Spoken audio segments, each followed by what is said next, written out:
모세의 세 번째 중보 기도라는 제목으로 하나님 말씀 같이 나누겠습니다. 세 번에 걸쳐서 이 모세의 기도, 금송아지 사건 이후에 있었던 모세의 중보 기도를 나누게 되었는데, 오늘이 그 세 번째, 이제 모세의 마지막 중보 기도입니다. 하나님께서 금송아지를 만든 이스라엘의 엄청난 죄악 가운데 모세가 이제 하나님께 올라가서 한 번에 그것을 용서받는 것이 아니라 어찌 보면 하나님과 밀당을 하면서 세 차례에 걸쳐 조금씩 더 용서를 얻어내는 과정을 성경은 그려내고 있습니다. 이제 두 번째 중보기도 지난 시간에 들었을 때 두 번째 중보기도의 결론을 혹시 기억하시는 분 있으십니까? 네, 또 우리가 까먹는 것은 은혜입니다. 네, 저도 사실 많이 까먹기 때문에 두 번째 중보기도는 어떻게 결론이 났냐면 가나안을 너희에게 주겠다는 것으로 결론이 났습니다. 이제 모세가 이스라엘 백성이 금송아지 사건 이후에 하나님이 그들을 전부 다 죽여버리겠다, 진멸시키겠다 말씀하시지만 모세의 엄청난 중보기도로 말미암아 너희에게 가나안을 다시 주겠다라고 하나님이 약속을 하십니다. 그러면 응답이 된 것인데 왜 모세는 거기에서 기도를 멈추지 않고 또다시 세 번째 기도를 올라가게 되었을까? 가나안을 다시 찾게 되었는데 왜 기도를 또 하게 되었을까? 그 내용을 저희 집에 있었던 일 하나를 얘기하며 여러분께 설명해 드리고자 합니다. 하루는 저녁에 하은이가 실명을 거론하면 안 되는데, 네, 하루는 이제 저녁에 한 자매님이 이제 자기가 먹고 싶은 무언가를 사달라고 저에게 했습니다. 잘 안 사주는 편이긴 한데 그날은 제가 허락을 했습니다. 그래서 카드를 주면서 저기 편의점 가서 사서 와라 이렇게 얘기했습니다. 그런데 그 한 자매님이 이제 옷을 다 입고 준비해서 갔다 오면 되는데 가지 않고 머뭇머뭇 거리는 겁니다. 아니 그래서 왜 그러느냐, 왜 안 가냐 하니까 아빠랑 같이 가고 싶다고 하는 겁니다. 제 반응은 두 가지입니다.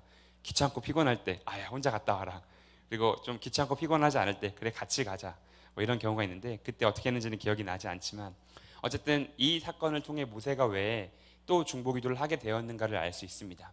하나님이 두 번째 중보기도를 통해서 이스라엘에게 가나안을 주기로 하셨습니다. 그런데 가나안을 주기로 했지만 이전과 다른 것이 한 가지가 있었는데 그것은 무엇이냐면 하나님은 가나안을 주시지만 함께 가지 않겠다라고 선언하신 것입니다. 그것이 33장 3절에 기록되어 있습니다.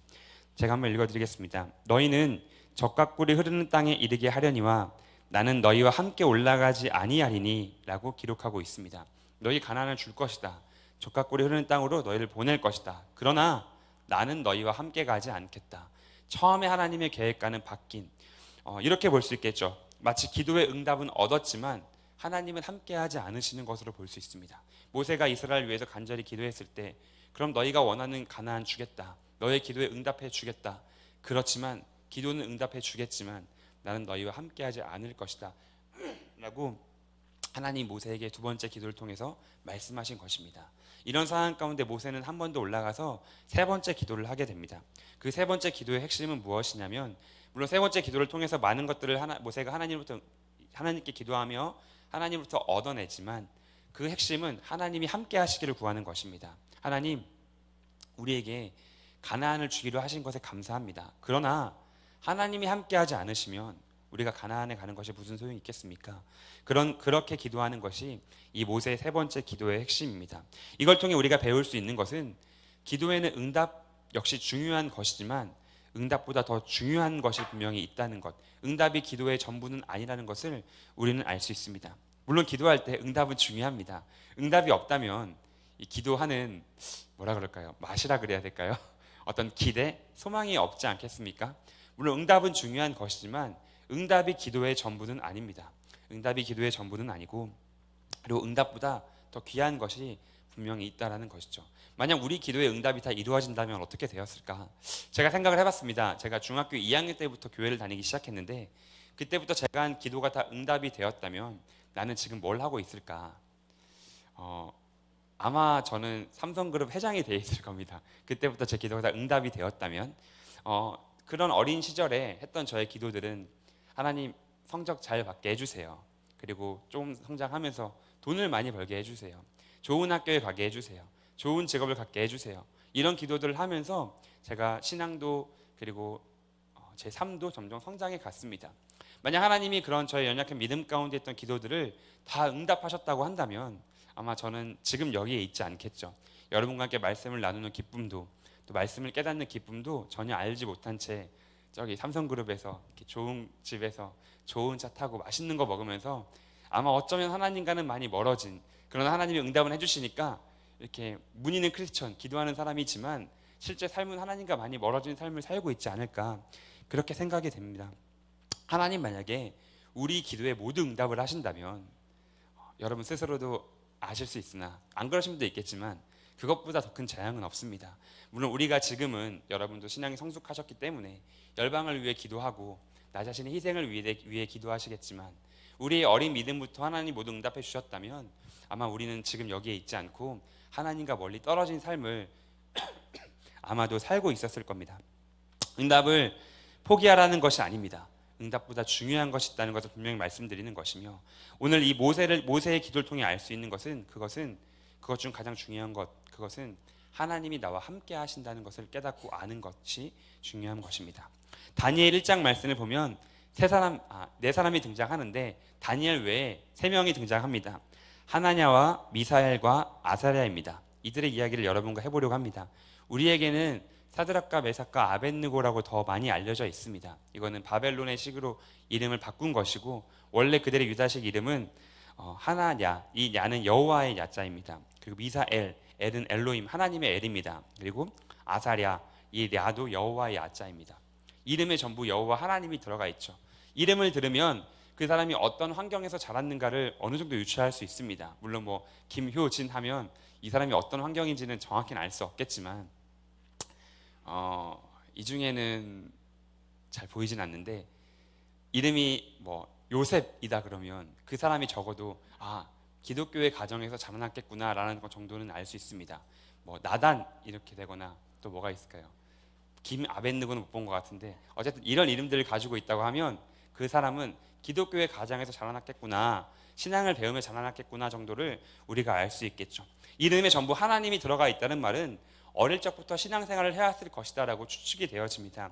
그런데 그들이 유다에 살고 있었는데 바벨론의 침공으로 말미암아 유다가 멸망하게 되고 그들은 전부 포로로 끌려갑니다.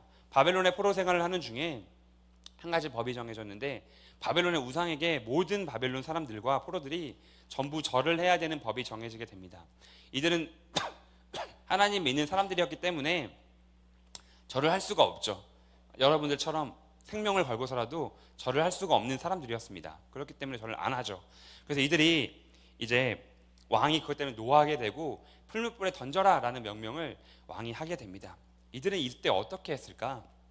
근데 성경을 보면 이미 뒷이야기를 다 알고 있기 때문에 엄청난 믿음으로 도전한 것 같지만, 제가 이 사람들이라면 내가 어땠을까라 생각해 보니까 간절히 기도했을 것 같아요. 이 사람들이 믿음으로 나는 풀무불에 들어도 괜찮습니다 라고 했다기보다는, 우리가 상식적으로 생각해 보면 하나님 이 위기에서 건져주세요, 풀무불에 들어가지 않고 하나님을 믿음을 지킬 수 있도록 지켜주시고 생명을 건져주시고, 이렇게 기도했을 것 같아요. 아마 간절히 기도했겠죠. 생명이 당장 죽게 될 테니까. 그런데 그 기도는 응답이 되지 않았습니다. 그들이 분명히 추측하기로는 풀무불에 들어가지 않고 하나님 생명을 보존해 주시고 하나님에 대한 믿음을 지킬 수 있도록 기도했을 것인데, 그들의 기도는 응답이 되지 않았죠. 결국은 풀무불에 들어가게 됩니다. 간절히 기도했음에도 불구하고. 그런데 거기서 어떤 일이 벌어지는가? 하나님이 그곳에서 그 풀무불 가운데서, 풀무불은 이제 맹렬히 타는 불인데 그 가운데서 하나님이 그들과 함께 하셨다는 것을 성경은 이야기합니다. 왕이 보게 되는 것이죠. 다니엘 3장이 기록됩니다. 왕이 또 말하여 이르되 내가 보니 결박되지 아니한 4사람이 불 가운데로 다니는데 상하지도 아니하였고 그 넷째의 모양은 신들의 아들과 같도다 하고, 분명히 셋을 던졌는데 4명이 있는 겁니다. 놀라운 일이죠. 근데 넷째를 보니까 신들의 모양 같았다. 믿지 않는 그 왕이 보더라도 마치 하나님이 이들이 믿는 신이 하는 것 같이 있는 것을 그가 보게 되었다는 것이죠. 그래서 그들은 거기서 구원을 받게 됩니다. 이렇게 생각할 수 있습니다. 그러면 결국 하나님이 그들의 기도를 들으셔서 구원해 주신 것 아닌가? 그들이 풀무불에 들어가지 않고 구원받은 것과 큰 차이가 없는 것은 아닌가? 이렇게 생각해 볼 수도 있으나 이 두 가지에는 아주 커다란 차이가 있습니다. 만약 그들이 풀무불에 들어가지 않게 해달라는 기도의 응답을 받았더라면 그들은 그저 그들의 생명을 건짐받고 이전처럼 신앙생활을 하는 것으로 이 성경의 역사는, 이 바벨론의 역사는 그쳤을지도 모르겠습니다. 그러나 그들이 풀무불에 들어가서 하나님이 함께 하시는 것을 경험함으로 말미암아 바벨론에는 엄청난 변화가 일어나게 됩니다. 바로 그 왕인 느부갓네살이 하나님을 보게 되었고 하나님을 경험하게 되었고, 거기서 그치는 것이 아니라 조서를 기록하여서 온 나라에 하나님을 전하기 시작합니다. 그것이 다니엘 3장 29절에 기록됩니다. 내가 이제 조서를 내리노니 각 백성과 각 나라와 각 언어를 말하는 자가 모두 사드락과 메삭과 아벳느고의 하나님께 경솔히 말하거든 그 몸을 쪼개고 그 집을 걸음터로 삼을지니 이는 이같이 사람을 구원할 다른 신이 없음이니라 하더라. 아멘. 그 왕이 하나님이 함께하신, 그들과 함께하는 걸 보고 난 이후에 왕이 하나님 믿게 되었고 온 바벨론에 하나님을 전하는 자가 되었다는 것, 엄청난 변화인 것입니다. 그들이 그저 그들의 기도에 단순하게 응답을 받았더라면 결코 이 일은 일어날 수 없겠지만, 그들의 첫 번째 기도는 분명히 응답이 안 되었지만 하나님이 함께 하시는 것으로 말미암아 더 큰 일을 하나님께서 행했다는 것을 우리는 알 수 있습니다. 이 세 사람이 풀무불에 들어가기 전에 엄청난 고백을 합니다. 우리가 잘 아는 고백이죠. 왕이여, 우리가 섬기는 하나님이 계신다면 우리를 맹렬히 타는 풀무불 가운데에서 능히 건져내시겠고 왕의 손에서도 건져내시리이다. 그렇게 하지 아니하실지라도 왕이여, 우리가 왕의 신들을 섬기지 아니하고 왕이 세우신 금신상에게 절하지도 아니할 줄을 아옵소서. 그 유명한 고백이죠. 그리 아니하실지라도 라는 고백, 우리가 찬양으로도 많이 알죠. 그리 아니하실지라도, 그렇게 하지 아니하실지라도. 우리가 성경을 통해 봤기 때문에 굉장히 은혜 받고 멋있다고 말을 하지만 냉정하게 보면은 이렇게 생각할 수도 있어요. 아, 이거 좀 믿음이 없는 고백 아닌가? 왜 그리 아니하실지라도 하는가? 성경에 보니까, 또 많은 목사 설교할 때 보니까 기도하고 선포하는 것은 받은 줄로 믿고 의심하지 말아야 되는데 어떻게 그리 아니하실지라도 말할 수가 있지? 이런 생각 해보신 적 없으십니까? 그런 거죠. 내가 간절히 기도한 다음에 나는 믿음으로 받았습니다. 그런데 그렇게 아니해도 뭐 그럴 수 있습니다. 마치 이런 고백과 같은 것. 그들이 이런 고백을 했다는 것은 제가 기도해 보니까, 묵상해 보니까 이런 뜻인 것 같아요. 그들이 태어나면서부터 오랜 시간 신앙생활을 해오면서 그들의 삶 가운데 실제로 응답되지 않았던 것들이 꽤 많았기 때문에 그리 아니하실지라도 했던 것 같아요. 그들의 기도가 100% 다 응답되었다면 그리 아니하실지라도는 말은 아마 하지 않았을 것입니다. 그런데 그들의 신앙생활을 하면서 살다 보니까 실제로 응답되지 않았던 것들이 그들의 삶 가운데 참 많이 혹은 어느 정도 있었던 것 같아요. 그러니까 그들이 고백하기로 그리 아니하실지라도라는 말을 분명히 했던 것이 아닐까라고 생각을 합니다. 그런데 놀라운 것은 그들의 삶 가운데 그들이 성장하면서 하나님의 응답이 더는 없었지만, 기도했는데 이루어지지 않았지만 그들의 신앙이 그것으로 낙담되거나 좌절되지 않았다는 것입니다. 그들이 어린 시절부터 지금까지 왔을 때 분명히 지금 그들이 가진 신앙은 풀무불에 들어가 죽게 된다 할지라도 하나님을 부정하지 않고 하나님 위에 믿는 믿음으로 순교할 믿음이 그들에게는 분명히 있었다라는 것입니다. 그것은 그들이 응답으로만 성장했던 것이 아니라 하나님이 그들과 함께하는 삶을 통해서 그들이 성장해 왔기 때문에 그들의 신앙이 자라는 것이 가능한 것입니다. 우리도 이들과 사실 비슷한 사람들입니다. 우리가 지나온 시절들을 보면 아마 여러분 저와 비슷하실 것인데 응답되지 않은 기도가 굉장히 많습니다. 어떤 기도는 분명히 믿음을 가지고 기도했고 나의 유익과 나의 만족이 아니라 분명히 하나님의 영광을 위해 기도한 것들인데 우리 삶의 주변에 응답이 되지 아니한 것들이 굉장히 많이 혹은 덜어는 있다는 것을 우리는 알 수 있습니다. 그런데 놀라운 거는 하나님이 이들에게 행하셨던 것처럼 우리의 기도가 응답되지 않은 게 많았다 할지라도 우리의 신앙이 성장했다는 사실입니다. 그렇지 않으십니까? 우리의 기도가 분명 응답되지 않고 기도가 좌절될 때도 많았지만 우리의 신앙이 그것으로 말미암아 떨어지고 교회를 떠나는 것이 아니라 지금 과거를 돌이켜보면 그런 시간들을 지나오면서 우리의 신앙이 계속해서 성장해 왔다는 것이죠. 어떻게 그럴 수가 있었을까? 기도는 응답되지 않는데 왜 신앙은 성장하는 것일까? 그것은 하나님이 우리와 함께 하시기 때문에 그렇습니다. 우리와 함께 하시기 때문에 신앙이 성장하는 것이고, 그것이 기도의 당장 눈에 보이는 응답보다 훨씬 더 중요한 것입니다. 지금도 하나님은 우리와 함께 하십니다. 여러분 여기서 예배할 수 있는 것, 우리의 성장할 수 있는 것은 하나님이 함께 하시기 때문에 그렇습니다. 때로는 우리가 기도하는 것들이 응답되지 않을 때가 있습니다. 너무나 간절히 기도해도 응답되지 않을 수 있습니다. 그것을 포기하라는 것이 아니라 그럼에도 불구하고 낙담하지 않을 수 있는 건 하나님이 우리와 함께 하시기 때문에 우리가 낙담하지 않을 수 있는 것입니다. 그리고 또한 예수님은 이 복음서에서 말씀하시기로 그 강청하는 기도를 말씀하시며 이렇게 말씀하시죠. 너희가 기도하며 낙담하지 아니해야 될 이유가 있으니 이 강청하는 과부의 이야기를 들어라. 재판장이 불의한 사람인데도 불구하고 응답을 해 주었다. 하나님은 반드시 응답하시는 분이기 때문에 기도할 때 절대 낙담하지 말아라고 예수님 말씀해 주십니다. 하나님 우리와 함께 하시고 또 그 함께 하신 하나님이 반드시 하나님의 때에 응답하신다고 약속하셨기 때문에 우리는 낙담하지 않고 기도할 수 있습니다. 또한 우리가 기도하며 구해야 될 것 중 하나는 바로 이 하나님이 나와 함께 하신다는 것을 우리가 잊지 말고 기억할 수 있도록 구하시는 저와 여러분이 되었으면 좋겠습니다. 하나님이 함께 하신다는 것은 우리에게 여러 가지 유익이 있습니다. 뭐 너무 많겠죠. 당장 여러분과 제가 하나씩만 생각을 해봐도 수없이 많겠지만 그럼 설교가 한 12시에 끝나게 되니까 딱 두 가지만 여러분과 나누어 보고자 합니다. 시편 23편 말씀을 통해서 하나님이 함께 하신 삶의 유익을 나눠보겠습니다. 우리 시편 23편 같이 한번 볼까요?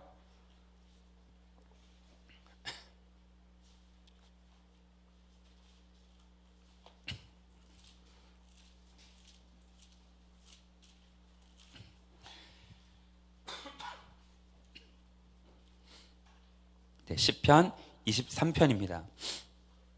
제가 가진 성경 구약 성경 818페이지 1절 같이 읽어보겠습니다. 여호와는 나의 목자시니 내게 부족함이 없으리로다. 하나님이 함께 하실 때 첫 번째 유익은 무엇이냐면 바로 부족함이 없는 삶입니다. 부족함이 없는 삶. 하나님이 함께 하시기 때문에 부족함이 없는 것입니다. 이상하죠? 하나님 우리 함께 하시는데 부족한 것이 참 많지 않습니까? 여러분 부족한 것 많이 있지 않으십니까? 아마 많이 있으실 겁니다. 보통 사람들은 필요한 게 많으니까요. 우리가 살면서 얼마나 필요한 게 많습니까? 부족함이 없다는 말은 소유를 말하는 것이 아닙니다. 내 가진 어떠함에 부족함이 없다는 것이 아닙니다. 여호와로 충만한 삶, 하나님으로 충만한 삶을 이야기하는 것입니다. 어떤 것이냐면 여러분이 저녁을 한 끼를 먹게 되었다고 합시다.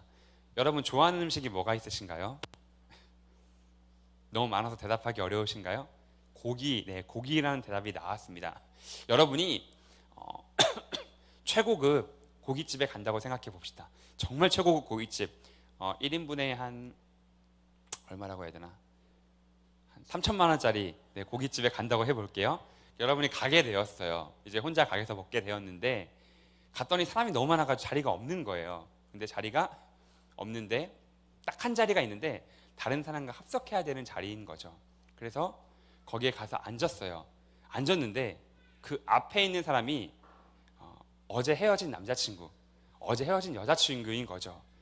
그래서 그것도 어제 완전 심하게 싸우고 막 이렇게 하고 헤어진 사람이라고 합시다. 사람인 거예요. 고기가 나왔어요. 여러분 고기를 거기서 먹는다고 하면 아마도 심장이 강하지 않은 사람은 거의 다 체하고 말 겁니다. 그 먹으면서도 이게 코로 들어가는지 입으로 들어가는지 모를 것입니다. 3천만 원에서 좀 아닐라나? 한 10만 원짜리 고기라고 합시다. 10만 원짜리 고기라고 한다면 여러분이 그 자리에서 그걸 먹으면 아무리 맛있는 고기가 나온다 할지라도 그 저녁은 행복한 저녁이 아니겠죠. 바로 앞에서 어제 헤어진 남자친구, 여자친구가 나를 눈을 시퍼렇게 떠면서 막 분노하면서 막 지켜보고 있다면 고기를 먹는 그 시간이 너무 괴로울 것입니다. 그런데 한 끼 식사가 내가 정말 사랑하는 사람과 뭐 예를 들어 신혼여행 가서 먹게 되는 첫 끼라던가 아니면 뭐 정말 사랑하는 사람과 먹게 된다 했을 때 뭘 먹는다고 할까요? 좀 안 좋은 음식이 뭐가 있지? 누룽지를 먹는다고 합시다. 여러분이 한 끼, 누룽 좋아하시는 분이 있나 봐요. 감탄이 나왔어요. 뭐가 있지? 여러분이 맛없다는 게 뭔지 모르게 다 잘 드실 것 같아가지고 네. 중국에 가니까 원숭이 뇌 요리가 있다라 그러더라고요. 그건 아닌가요? 다 반응이 또 사랑하는 사람과도 못 먹겠다는 반응이 나와서 네, 얘는 들지 않겠습니다. 정말 맛없는은 좀 그렇고 좀 비싸지 않은 그래 누룽지라고 할게요. 누룽지 같은 음식을 먹는다 그랬을 때 저녁으로 사랑하는 사람과 먹으면 행복합니다. 그 음식이 어떤 음식이든 간에 정말 내가 도저히 못 먹겠는 음식이 아니고서야 행복합니다. 그것 행복합니다. 아무리 비싼 고기를 먹는다 할지라도 불편한 사람과 먹게 되면 그 고기는 맛이 없는 고기고 괴로운 고기가 되는 것이고 아무리 보잘것없는 요리를 할지라도 내가 사랑하는 사람과 그 사랑 안에서 함께 먹게 되면 맛있고 귀한 요리가 되는 것입니다. 더 바랄 게 있겠습니까? 그 삶에서 고기를 바라겠습니까? 그 행복이 너무 충분하기 때문에 더 바랄 게 없는 것이죠. 부족함이 없는 사람이라는 것은 이런 의미입니다. 주님이 우리와 함께 하신다면 그 충만한 하나님 사랑 때문에 비록 우리의 소유가 부족할 수도 있고 우리가 가지 필요한 무언가가 부족할 수가 있지만 그 생명 주신 그 사랑으로 우리가 충분한 것입니다. 마침 여기에도 복음이면 충분합니다 적혀 있죠. 그런 의미입니다. 이 복음, 나에게 생명 주신 그리스도의 충만한 복음이면, 그 사랑이면 충분한 것입니다. 나에게 무언가 부족하고 무언가 없다 할지라도 그것으로 만족할 수 있다는 것이죠. 사람은 그것으로 행복하고 충분하도록 창조되었습니다. 하나님이 그렇게 창조하셨고 하나님이 그렇게 디자인하셨습니다. 성경에 이런 고백이 나옵니다. 시편 84편 10절 말씀인데요. 주의 궁정에서의 한 날이 다른 곳에서의 첫날보다 나은즉 악인의 장막에 사는 것보다 내 하나님의 성전 문지기로 있는 것이 좋사오니 라는 고백이 나옵니다. 악인의 그 장막 안에서, 여러분 장막 안과 성전 문 앞에서 사는 삶이 어떤 게 더 행복하시겠습니까? 보통은 장막 안이라 할 수 있겠지만 그곳은 악인의 곳이고 성전 앞은 내 사랑하는 하나님과 함께 있는 곳입니다. 시편 기자는 하나님의 사랑의 충만함을 알았기 때문에 이 장막에서 따뜻하고 행복하고 편하게 오래 사는 것보다 하나님 성전의 문지기로, 거기가 춥고 고되고 괴로워도 힘들어도 거기서 사는 게 훨씬 더 낫다라고 비교할 수 없는 거죠. 비교할 수 없다라고 고백하는 것입니다. 사람은 그렇게 창조되었습니다. 주님이 우리와 함께 하실 때 우리가 가질 수 있는 유익은 부족함이 없는 삶, 단순히 부족함이 없는 것에 그치는 것이 아니라 그 하나님의 사랑으로 완전한 충만한 삶을 우리가 살게 되는 것입니다. 그것이 첫 번째 유익입니다. 두 번째 유익은 두려움이 없는 삶입니다. 아까 23편 폈는데 4절 같이 한번 읽어보겠습니다. 내가 사망의 음침한 골짜기로 다닐지라도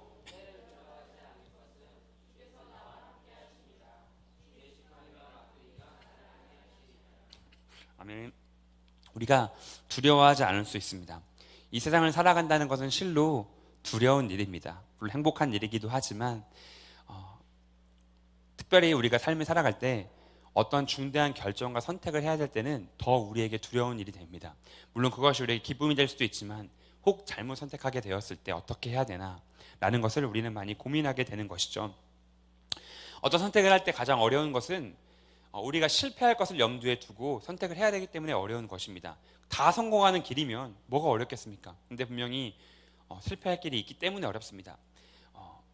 제 친한 친구가 있는데 제 친구는 결혼을 되게 어려워합니다. 왜 그러냐면 너무 신중하기 때문에 자기는 그렇다 그래요. 그래서 이 친구가 제가 잘 정확히는 모르겠지만 거의 한 달에 여자친구가 2-3번씩은 바뀌는 친구예요. 이렇게 변하는 친구예요. 그래서 일주일 전에 딱 여자친구한테 얘기를 하고 다음 주에 가보면 다른 여자친구를 만나고 있는 그런 친구가 있어요.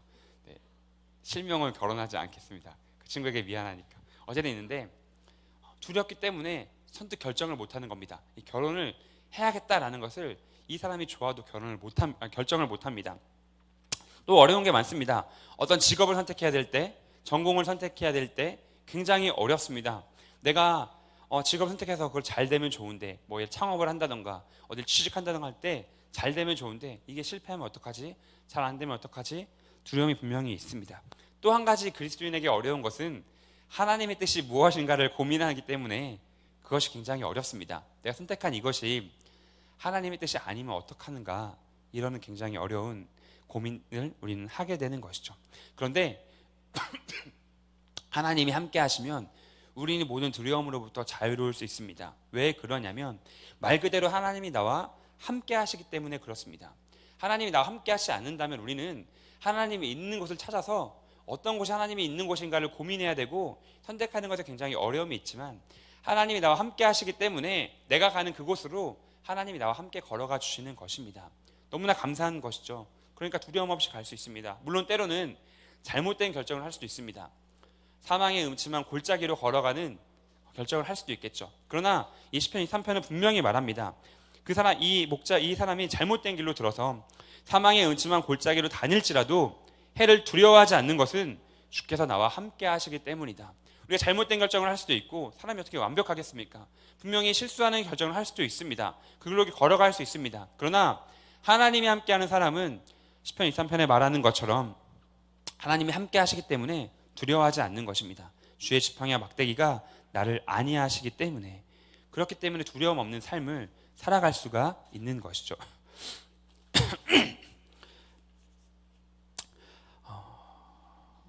시장에 가면 가끔씩 길을 잃어버린 어린아이를 보게 됩니다. 보신 적 있습니까?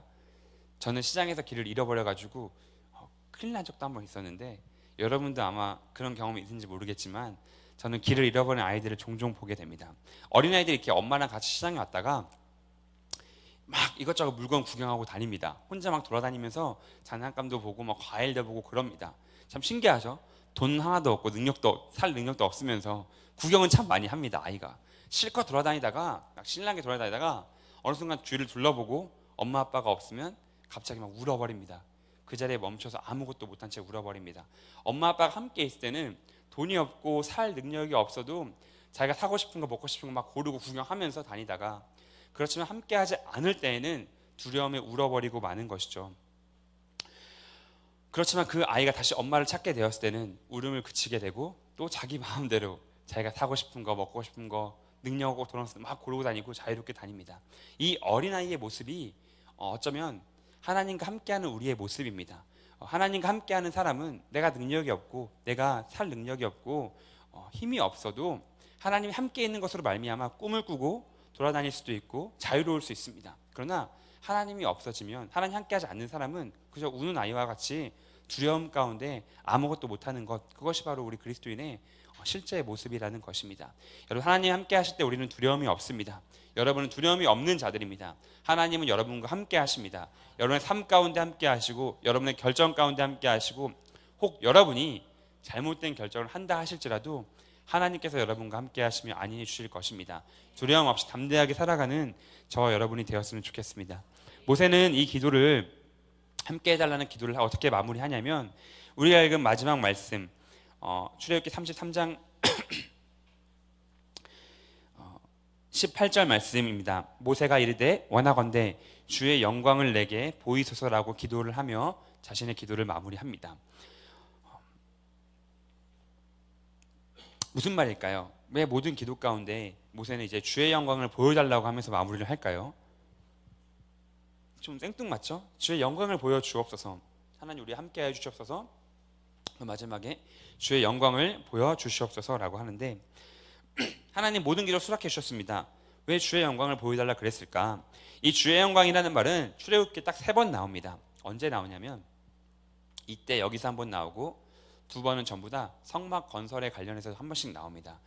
처음에 모세와 이제 이스라엘 백성이 언약을 맺은 다음에, 십계명을 받고 언약을 맺은 다음에 하나님이 다시 모세를 산 위로 부르십니다.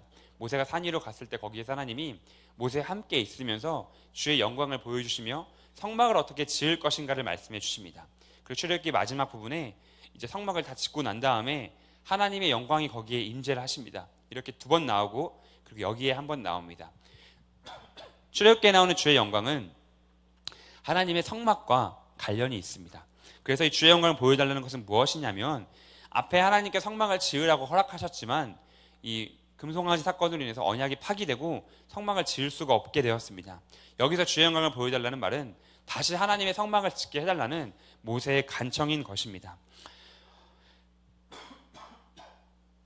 왜 모세는 성막을 짓게 해달라고 했을까? 여기에는 2가지의 의미가 담겨 있습니다. 첫 번째는 성막을 지음으로써 이스라엘 백성이 이전처럼 주의 영광을 볼 수 있도록, 모든 백성이 하나님의 용서를 받았고 하나님이 함께 하신다는 걸 볼 수 있도록 보여달라는 모세의 기도입니다. 또 한 가지는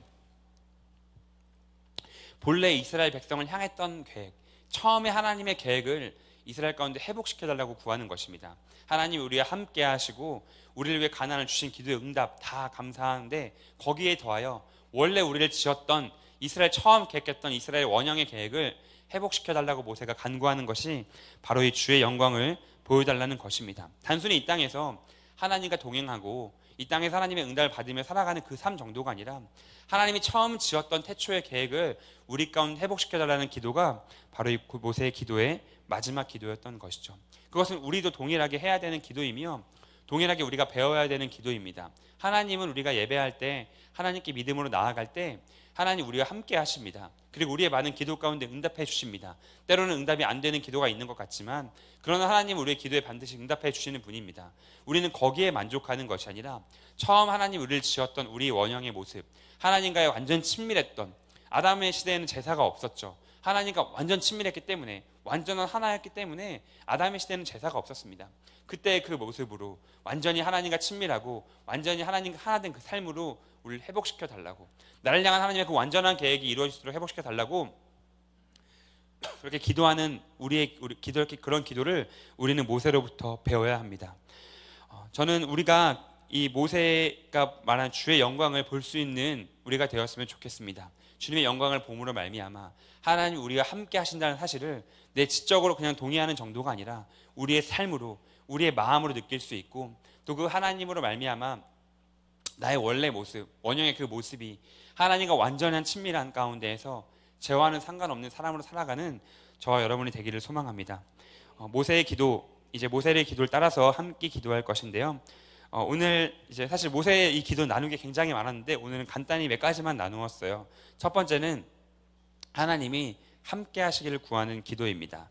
내가 하는 많은 기도 제목들 이전에 하나님 나와 함께하여 주옵소서, 그 하나님이 함께 하시는 삶이 되기를 원하오니 혹 내 안에 기도의 제목들이 몇 가지 정도 이루어지지 않는 게 있다 할지라도, 내가 기도의 제목을 이루지 못하다 할지라도 하나님을 멀리하지 않고 매일 하나님과 함께하는 삶이 되게 달라고 우리 함께 기도합시다. 또한 주의 영광을 보여달라 그랬을 때 내가 중보하는 사람들이, 내가 중보하는 공동체가 주님과 함께하는 공동체가 되고 주님이 그것을 그 모든 사람들에게 깨달아 알게 하도록 우리 함께 기도합시다. 그리고 그하여 주님으로 말미암아 두려움 없고 충분한 삶이 되기를 함께 기도하기 원합니다. 우리 같이 기도하겠습니다.